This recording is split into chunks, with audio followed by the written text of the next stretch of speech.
రోజా మాటలు అసెంబ్లీలో చేసిన వ్యవహారం పెద్ద దుమారమే రేపాయి. అదే సమయంలో అధికార పార్టీ నేతలు, ముఖ్యంగా మంత్రులు కూడా అసెంబ్లీలో అభ్యంతరకర భాష వాడిన సందర్భాలు ఎన్నో. అయితే ప్రతిపక్ష పార్టీ ఎమ్మెల్యేగా రోజా మాత్రం అధికార టీడీపీ నేతలకు తన మాటలతో షాక్ల మీద షాక్లు ఇస్తుంది. అంతర్జాతీయ మహిళా సదస్సుకు ఆహ్వానించి అడ్డుకోవడంతో మండిపడ్డ రోజా సీఎం చంద్రబాబు వ్యాఖ్యలపైన ఘాటైన జవాబు చెప్పింది. ఆమె ట్రాక్ రికార్డ్ చూసే రానివ్వలేదని చంద్రబాబు వ్యాఖ్యానించారు. అంతే, చంద్రబాబు మాటలనే ఆసరా తీసుకుని చింతమనేనిలా ఎంఆర్ఓను కొట్టిన ట్రాక్ రికార్డ్ నాకు ఉందా, రావెల కిషోర్ బాబుల సొంత పార్టీ జిల్లా పరిషత్ చైర్మన్ను బెదిరించిన ట్రాక్ రికార్డు ఉందా, ఇలా లిస్ట్ చెప్తూ టీడీపీ నేతలను కూడా అవాక్కయ్యేలా చేశారు.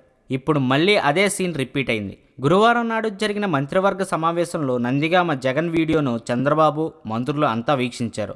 అంతే, రోజాకు మరో ఛాన్స్ వచ్చింది. ఇక చూసుకోండి, రఫ్ఫాడించేసింది.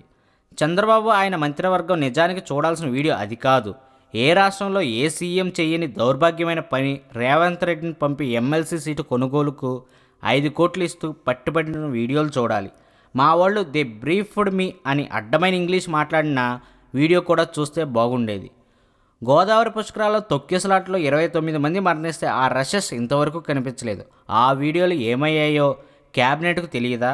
చింతమనేని ప్రభాకర్ అడ్డదిడ్డంగా దోచుకుంటుంటే అడ్డుపడినందున వనజాక్షి అనే అధికారిని ఎలా కొట్టారో ఆ వీడియో చూడండి. అదే సమయంలో ఆమె కళ్ళ నీళ్లు పెట్టుకుని వీడియో కూడా ఓసారి వీక్షించండి. నారాయణ కాలేజీలో ఎంతమంది పిల్లలు చనిపోతున్నారో, ఆ తల్లిదండ్రులు ఎలా ఏడుస్తున్నారో ఆ వీడియోలు చూడాలని అన్నారు.